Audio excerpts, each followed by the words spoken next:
जय हिंद दोस्तों। 6 जनवरी 2025 के करंट अफेयर्स का पहला और इम्पॉर्टेंट क्वेश्चन है, भारतीय रेलवे का 69वां डिवीज़न कौन होगा? तो उसका नाम होगा जम्मू डिवीज़न। ठीक है, तो भारतीय रेलवे का 69वां डिवीज़न बनने वाला है जिसका नाम होगा जम्मू डिवीज़न, और यह उत्तरी रेलवे जोन के अंतर्गत आएगा। दोस्तों, इसे फिरोजपुर डिवीज़न को पुनर्गठित करके बनाया जाएगा और यह 742.1 किलोमीटर नेटवर्क का मैनेजमेंट करेगा। अभी वर्तमान में भारतीय रेलवे के 68 डिवीज़न है और 69वां डिवीज़न बनने वाला है जम्मू डिवीज़न। कुछ इंपॉर्टेंट फैक्ट डिस्कस करते हैं जो कि इंडियन रेलवे से रिलेटेड हैं। तो अमेरिका, चाइना और रसिया के बाद भारत में दुनिया का चौथा सबसे बड़ा रेल नेटवर्क है। भारतीय रेलवे एकल प्रबंधन के लिए दुनिया की सबसे बड़ी रेलवे प्रणाली है और 12.5 लाख कर्मचारियों के साथ इंडियन रेलवे सबसे बड़ा नियोक्ता है। यानी कि जो इंडियन रेलवे है वो भारत में सबसे ज़्यादा नौकरियां देता है, यानी कि इसके पास सबसे ज़्यादा कर्मचारी हैं। उत्तरी क्षेत्र भारतीय रेलवे का सबसे बड़ा रेल क्षेत्र माना जाता है। रेलवे से रिलेटेड कुछ इंपॉर्टेंट करंट अफेयर्स भी डिस्कस करते हैं। तो अभी हाल ही में दुनिया की सबसे तेज high speed train CR450 China में शुरू की गई है। वंदे मेट्रो ट्रेन का नया नाम रखा गया है जिसका नाम है नमो Bharat rapid rail. PM Narendra Modi ने देश भर के विभिन्न रेलवे स्टेशनों पर अभी हाल ही में 18 प्रधानमंत्री भारतीय जन औषधि केंद्रों का उद्घाटन किया है। 16 सितंबर 2024 को भारत की पहली नमो भारत रैपिड रेल गुजरात के भुज से अहमदाबाद के बीच में चली है। सतीश कुमार रेलवे बोर्ड के अभी हाल ही में अध्यक्ष बने हैं। दोस्तों, दुनिया का सबसे ऊंचा रेलवे पुल है जिसका नाम है चिनाब रेलवे ब्रिज। तो यह जम्मू कश्मीर के रामबन जिले के संगलदान और रियासी के बीच बना हुआ है। इसकी ऊंचाई है 359 मीटर। पूर्वोत्तर भारत की पहली वंदे भारत ट्रेन असम के गुवाहाटी को पश्चिम बंगाल के न्यू जलपाईगुड़ी से जोड़ती है। ठीक है, काफ़ी इंपॉर्टेंट फैक्ट है, इसे आप नोट कर लें। सिक्किम के पहले रेलवे स्टेशन रंगपो की आधारशिला प्रधानमंत्री मोदी जी ने 26 फरवरी 2024 को रखी है। दुनिया की पहली हाइड्रोजन से चलने वाली वाणिज्यिक ट्रेन जर्मनी में सितंबर 2018 में शुरू की गई थी। तो दोस्तों, ये है रेलवे से रिलेटेड कुछ इंपॉर्टेंट करेंट अफेयर्स। आप इस पूरे लेक्चर को बहुत ही ध्यान से लास्ट तक देखिएगा। लास्ट में आपसे क्वेश्चन पूछा जाएगा जिसका आंसर आपको कमेंट बॉक्स में बताना है। अगर आप चैनल पर पहली बार आए हुए हैं तो चैनल को सब्सक्राइब कर लें, बेल आइकन भी दबा लें जिससे आपको समय पर सबसे पहले नोटिफिकेशन मिल सकेगा। जो लोग हमसे नए जुड़ रहे हैं उनके लिए बता दें कि आप स्टडी करके ऐप को इंस्टॉल कर लें। इसका लिंक डिस्क्रिप्शन बॉक्स में दिया गया है या फिर आप प्ले स्टोर पर जा कर के भी इसको प्राप्त कर सकते हैं। आपको सर्च करना होगा स्टडी कर।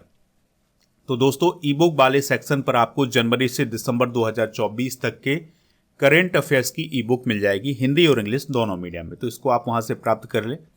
इसके अलावा दिसंबर 2024 के करेंट अफेयर्स की ई बुक मिल जाएगी, यानी मंथली करेंट अफेयर्स की ई बुक भी आपको हिंदी इंग्लिश दोनों मीडियम में ई बुक वाले सेक्शन पर मिल जाएगी। बढ़ते हैं अगले क्वेश्चन की तरफ। क्वेश्चन क्या है? वॉर्डर गावस्कर ट्रॉफी को किसने जीता है? आंसर हो जाएगा इसका ऑस्ट्रेलिया। तो सबसे पहला पॉइंट यही है कि ये जो वॉर्डर गावस्कर ट्रॉफी है यह किस खेल से संबंधित है? तो यह क्रिकेट से संबंधित है। तो इसको किसने जीता है? ऑस्ट्रेलिया ने जीता है। दोस्तों, वॉर्डर गावस्कर ट्रॉफी के अंतर्गत टेस्ट मैच खेले जाते हैं। तो 2024-25 में ये जो वॉर्डर गावस्कर ट्रॉफी आयोजित की गई है इसमें 5 टेस्ट खेले गए हैं और ये पांचों टेस्ट ऑस्ट्रेलिया में खेले गए हैं। तो 5 टेस्ट मैचों में से 3 टेस्ट मैच जीते हैं किसने? ऑस्ट्रेलिया ने, और 1 टेस्ट मैच जीता है इंडिया ने। तो इस प्रकार से ऑस्ट्रेलिया ने ये जो ट्रॉफी है यह 3-1 से जीती है और 1 मैच ड्रॉ भी हुआ था। इस फैक्ट को भी आप नोट कर सकते हैं। दोस्तों, ऑस्ट्रेलिया ने ये जो जीत हासिल कर ली है, इसके साथ ही Australia ICC world test championship 2023 से 25 के फाइनल में पहुंच गया है। अब ऑस्ट्रेलिया का मुकाबला होगा फाइनल में दक्षिण अफ्रीका के साथ। दोस्तों, वॉर्डर गावस्कर ट्रॉफी की अगर हम बात करें तो यह ऑस्ट्रेलिया के क्रिकेटर एलन वॉर्डर और भारत के सुनील गावस्कर के नाम पर रखी गई है। इसकी शुरुआत 1996-97 में की गई थी। क्रिकेट से रिलेटेड कुछ इंपॉर्टेंट ट्रॉफियां भी डिस्कस करते हैं, जैसे Rohinton trophy, GD Birla trophy, Ranji trophy, Irani trophy, CK Naidu trophy, Dilip trophy, Rani Jhansi trophy, Deodhar trophy और सैयद मुश्ताक अली ट्रॉफी। तो ये सारी क्रिकेट से रिलेटेड ट्रॉफियां हैं, तो इनको भी आप नोट कर लें। बढ़ते हैं अगले क्वेश्चन की तरफ। अगला क्वेश्चन है, ग्रामीण भारत महोत्सव 2025 का आयोजन कहाँ किया गया है? तो इसका आयोजन किया गया है नई दिल्ली में। तो प्रधानमंत्री मोदी जी ने नई दिल्ली में अभी हाल ही में ग्रामीण भारत महोत्सव 2025 का उद्घाटन किया था। यह महोत्सव आयोजित किया जा रहा है 4 से 9 जनवरी 2025 तक। तो इसमें जो ग्रामीण अर्थव्यवस्था है, इस पर चर्चा की जा रही है, उसको किस प्रकार से सुधारा जाए, उसके तरीके क्या होंगे, तो इस पर अभी हाल ही में चर्चा करने के लिए ये महोत्सव आयोजित किया जा रहा है। इसकी थीम क्या है? विकसित भारत 2024 के लिए एक लचीले ग्रामीण भारत का निर्माण करना। इसका एक आदर्श वाक्य भी बनाया गया है। तो आदर्श वाक्य क्या है? गांव बढ़े तो देश बढ़े। ग्रामीण भारत महोत्सव का आयोजन वित्तीय सेवा विभाग, केंद्रीय वित्त मंत्रालय और राष्ट्रीय कृषि और ग्रामीण विकास बैंक यानी नाबार्ड के द्वारा किया गया है। दोस्तों यहाँ पर बात हुई है नाबार्ड की। तो नाबार्ड को हम बोलते हैं national bank for agriculture and rural development. इसकी स्थापना 1979 में की गई थी, लेकिन इसने अपना काम शुरू किया था 1982 से। और इस पर 100% स्वामित्व किसका है? भारत सरकार का। और इसका मुख्यालय कहाँ है? मुंबई में। और इसका काम होता है ग्रामीण ऋण संस्थाओं को वित्त पोषित करना, यानी उनको फंडिंग करना। यानी ऐसी संस्थाओं को ये फंडिंग करता है जो ग्रामीण क्षेत्रों में ऋण प्रदान करती हैं। अगला क्वेश्चन है, भूकंप के बाद वानुअतु में राहत के लिए भारत सरकार ने कितनी सहायता की घोषणा की है? आंसर हो जाएगा $5 लाख। तो दोस्तों प्रशांत महासागर में एक छोटा सा देश है जिसका नाम है वानुअतु।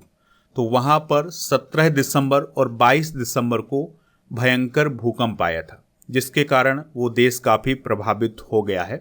तो भारत ने इस देश की मदद करने के लिए $5 लाख की सहायता देने की घोषणा की है।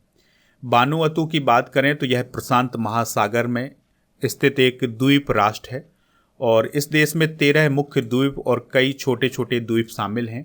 राजधानी इसकी पोर्ट बिला है। प्रधानमंत्री हैं चार्लोट साल्वाई और करेंसी है यहाँ की वातु। ठीक है, तो ये फैक्ट आप नोट कर लें। दोस्तों भूकंप यानी अर्थक्वेक के बारे में कुछ इंपॉर्टेंट फैक्ट डिस्कस करते हैं। तो भूकंप तब आता है जब धरती के अंदर मौजूद प्लेटें आपस में टकराती हैं। तो धरती के नीचे जो प्लेटें होती हैं वो धीरे धीरे घूमती रहती हैं और जब वो आपस में टकराती हैं तब भूकंप आता है। दोस्तों हर साल ये प्लेटें अपनी जगह से 4 से 5 मिलीमीटर खिसक जाती हैं। ठीक है, और जब ये खिसकती हैं एक दूसरे के पास पहुंचती हैं तो उनमें टक्कर होती है। ठीक है, यानी कि वो टकराती हैं और टकराती हैं जब तो ऊर्जा निकलती है, एनर्जी निकलती है और तभी भूकंप आता है।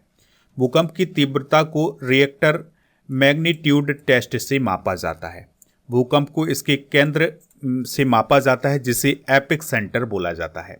इसके अलावा दोस्तों जिस बिंदु पर भूकंप उत्पन्न होता है उसे फोकस या हाइपो सेंटर बोला जाता है। भूकंप की तीव्रता 1 से 9 के आधार पर मापी जाती है, यानी कि भूकंप की जो तीव्रता होती है वो 1 से और 9 के बीच होती है। ठीक है, तो जैसे जैसे नंबर बढ़ता जाएगा वैसे ही भूकंप विनाशकारी होता जाएगा। सिस्मोग्राफ से भूकंप की तीव्रता और अवधि का पता चलता है। ठीक है, तो ये काफ़ी इंपॉर्टेंट फैक्ट होगा। भूकंप 2 प्रकार की तरंगें जारी करता है, यानी भूकंप में 2 प्रकार की तरंगें उत्पन्न होती हैं, बॉडी वेव्स और सरफेस वेव्स। तो जो बॉडी वेव्स होती हैं वो 2 प्रकार की होती हैं, पी वेव्स और एस वेव्स। तो जो एस वेव्स होती हैं वो सबसे हानिकारक होती हैं। क्वेश्चन है, डॉक्टर राजगोपाला चिदम्बरम का निधन हो गया है, वह कौन थे? तो वह एक साइंटिस्ट थे, तो उनका अभी हाल ही में निधन हो गया है।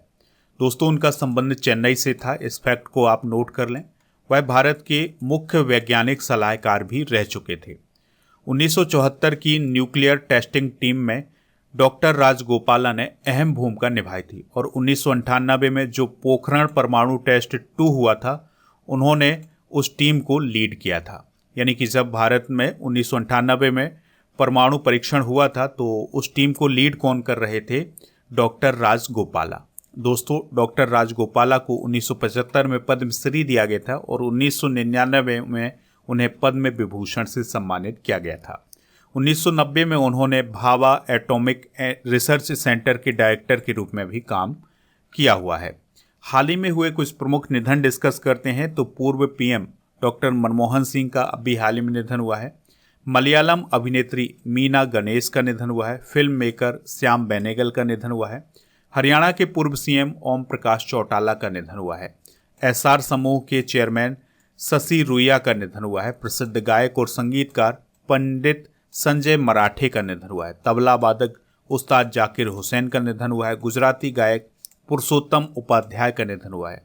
कर्नाटक के पूर्व सीएम एसएम कृष्णा और उद्योगपति ओसामू सुजुकी का अभी हाल ही में निधन हुआ है। अगला क्वेश्चन है, प्रवासी भारतीय पुरस्कार 2025 कितने व्यक्तियों को प्रदान किए गए हैं? तो आंसर हो जाएगा 27 व्यक्तियों को। तो दोस्तों, प्रवासी भारतीय पुरस्कार 2025 27 व्यक्तियों को प्रदान किए गए हैं। ठीक है, तो इसकी अभी हाल ही में घोषणा की गई है। लेकिन यह पुरस्कार कब प्रदान किए जाएंगे? तो जो प्रवासी भारतीय दिवस सम्मेलन आयोजित किया जाना है ओडिशा में, तो उसी दौरान ये पुरस्कार प्रदान किए जाएंगे। यह सम्मान उन व्यक्तियों को प्रदान किए जाते हैं जो भारतीय मूल के होते हैं। ठीक है, तो दोस्तों आप याद रखिएगा कि 8 से 10 जनवरी 2025 तक प्रवासी भारतीय दिवस सम्मेलन 2025 का आयोजन भुवनेश्वर ओडिशा में किया जाएगा। इस सम्मेलन के मुख्य अतिथि कौन होंगे? त्रिनिदाद और टोबैगो की राष्ट्रपति क्रिस्टीन कार्ला कंगालू। ठीक है, तो ये मुख्य अतिथि होंगे। और प्रवासी भारतीय दिवस कब मनाया जाता है? 9 जनवरी को। और दोस्तों आप एक फैक्ट याद रखिएगा कि 1915 में 9 जनवरी के दिन ही महात्मा गांधी जी साउथ अफ्रीका से इंडिया वापस आए थे। ठीक है, तो इसी घटना को याद करने के लिए ही यह दिवस मनाया जाता है। देखिए, प्रवासी भारतीय पुरस्कार 2025 जो प्रदान किए गए हैं वो 27 लोगों को प्रदान किए गए हैं। तो यहाँ पर आप स्क्रीनशॉट ले सकते हैं। अगर आप इनको नोट करना चाहें तो नोट भी कर सकते हैं। ठीक है, तो स्क्रीनशॉट ले करके नोट कर लें तो आपको याद भी रहा आएगा। दोस्तों बढ़ते हैं अगले क्वेश्चन की तरफ। सशक्त बेटी और ई दृष्टि परियोजनाओं का शुभारंभ किसने किया है? धर्मेंद्र प्रधान ने। तो शिक्षा मंत्री हैं धर्मेंद्र प्रधान जी, तो उनके द्वारा सशक्त बेटी और ई दृष्टि परियोजनाओं का शुभारंभ किया गया है। तो इन दोनों परियोजनाओं के तहत अनाथ बच्चों, एकल अभिभावक महिलाओं और दृष्टि बाधित छात्रों को लैपटॉप और टैबलेट वितरित किए गए हैं। इसके अलावा शिक्षा मंत्री जी ने दिल्ली विश्वविद्यालय एम्बुलेंस का शुभारंभ भी किया है। चलिए कुछ प्रमुख योजनाएं डिस्कस करते हैं। जैसे वृंदावन ग्राम योजना एमपी में शुरू की गई है। मुख्यमंत्री सुख शिक्षा योजना हिमाचल प्रदेश में। एकीकृत पेंशन योजना केंद्र सरकार के द्वारा शुरू की गई है। और विज्ञान धारा योजना विज्ञान और प्रौद्योगिकी विभाग ने शुरू की है। सुभद्रा योजना ओडिशा में। नलगंगा वैनगंगा नदी जोड़ो परियोजना ये महाराष्ट्र में शुरू हुई है। महतारी बंधन योजना छत्तीसगढ़ में। और मुख्यमंत्री महिला सम्मान योजना ये दिल्ली में शुरू की गई। दोस्तों अब आप कमेंट बॉक्स में ये बताएं कि अभी हाल ही में चर्चा में रही कैन बेतवा लिंक परियोजना से कौन कौन से राज्य लाभान्वित होने वाले हैं, यानी किन किन राज्यों को लाभ होने वाला है, ये आप कमेंट बॉक्स में बताएं। इसके अलावा आपको याद रखना है कि इंदिरा गांधी प्यारी बहन सुख सम्मान निधि योजना हिमाचल प्रदेश में शुरू की गई है। इंदिरा माँ आवास योजना तेलंगाना में शुरू की गई है। उत्तर पूर्व परिवर्तनकारी औद्योगिकीकरण योजना केंद्र सरकार ने शुरू की है। मुख्यमंत्री बहन बेटी स्वावलंबन योजना झारखंड में शुरू की गई है। अगला क्वेश्चन है, भारत में कितनी उम्र के बच्चों को सोशल मीडिया पर अकाउंट ओपन करने के लिए माता पिता की मंजूरी जरूरी होगी? आंसर हो जाएगा 18 वर्ष से कम। यानी अब इंडिया में अगर बच्चे अपना अकाउंट खोलना चाहते हैं सोशल मीडिया पर तो उनको अब माता पिता की मंजूरी लेनी होगी। अगर उनकी उम्र 18 वर्ष से कम है तो लड़के और लड़कियां कोई भी हो, अगर उनको सोशल मीडिया पर अकाउंट खोलना है तो उससे पहले उनको अपने माता पिता या गार्जियन की मंजूरी लेनी जरूरी होगी। ठीक है, तो इसमें जो सोशल मीडिया प्लेटफॉर्म होगा वो ये तय करेगा कि उनके माता पिता ने वास्तव में मंजूरी दी है कि नहीं। ठीक है, तो इस प्रकार के कुछ नियम अभी हाल ही में केंद्र सरकार के द्वारा जारी किए गए हैं। अगला क्वेश्चन है, इसरो के स्पाडेक्स मिशन के साथ किसका बीज भेजा गया था जिसमें अंतरिक्ष में अंकुरण हुआ है? आंसर हो जाएगा लोबिया। तो दोस्तों 30 दिसंबर 2024 को इसरो के द्वारा स्पाडेक्स मिशन भेजा गया था और इसी मिशन के साथ ही लोबिया के बीज भेजे गए थे अंतरिक्ष में। तो अब इन बीजों में अंकुरण पैदा हो गया है। तो देखिए यहाँ पर आप देख सकते हैं इस प्रकार से अंकुरण पैदा हुआ है। ठीक है, तो दोस्तों इस प्रकार से अब अंतरिक्ष में भोजन उगाने की दिशा में यह बड़ा कदम माना जा रहा है। ऐसा माना जा रहा है कि अब अंतरिक्ष में भी भोजन को उगाया जा सकता है। ठीक है, तो ये बहुत ही महत्वपूर्ण उपलब्धि हासिल हुई है इस मिशन के तहत। अगला क्वेश्चन है, प्रतिभा सतपथी को गंगाधर राष्ट्रीय पुरस्कार से सम्मानित किया जाएगा, उनका संबंध किस राज्य से है? तो दोस्तों उनका संबंध है ओडिशा से। तो ओडिया की कवियत्री हैं प्रतिभा सतपथी, तो उन्हें अभी हाल ही में संबलपुर विश्वविद्यालय के द्वारा गंगाधर राष्ट्रीय कविता पुरस्कार से सम्मानित किया जाएगा। दोस्तों आपको याद रखना है कि जो संबलपुर विश्वविद्यालय है यह ओडिशा राज्य में स्थित है। इस सम्मान के तहत उन्हें 1 लाख रुपए की नगद राशि दी जाएगी। प्रतिभा सतपथी को बात करें तो उन्हें साहित्य अकादमी पुरस्कार भी मिल चुका है। कुछ प्रमुख पुरस्कार डिस्कस करते हैं तो 2024 में मेजर ध्यानचंद खेल रत्न पुरस्कार डी गोगेश को प्रदान किया गया है और हरमनप्रीत सिंह, मनु भाकर और प्रवीण कुमार को प्रदान किया गया है। चिली की पूर्व राष्ट्रपति मिशेल बाचेलेट को 2024 का इंदिरा गांधी शांति पुरस्कार प्रदान किया गया है। हिंदी की लेखिका सूर्यबाला को उनके उपन्यास कौन देश को बासी बेणु की डायरी के लिए 34वां व्यास सम्मान प्रदान किया गया है 2024 के लिए। सई परांजपे को पद्मपणि लाइफ टाइम अचीवमेंट पुरस्कार अभी हाल में प्रदान किया गया है। साल 2024 के लिए हिंदी साहित्य अकादमी पुरस्कार से कवयित्री गगन गिल को सम्मानित किया गया है। दोस्तों अब हम कल के करंट अफेयर्स को रिवाइज करेंगे। हाल ही में ह्यूमन मेटान्यूमो वायरस किस देश में फैला है? चाइना।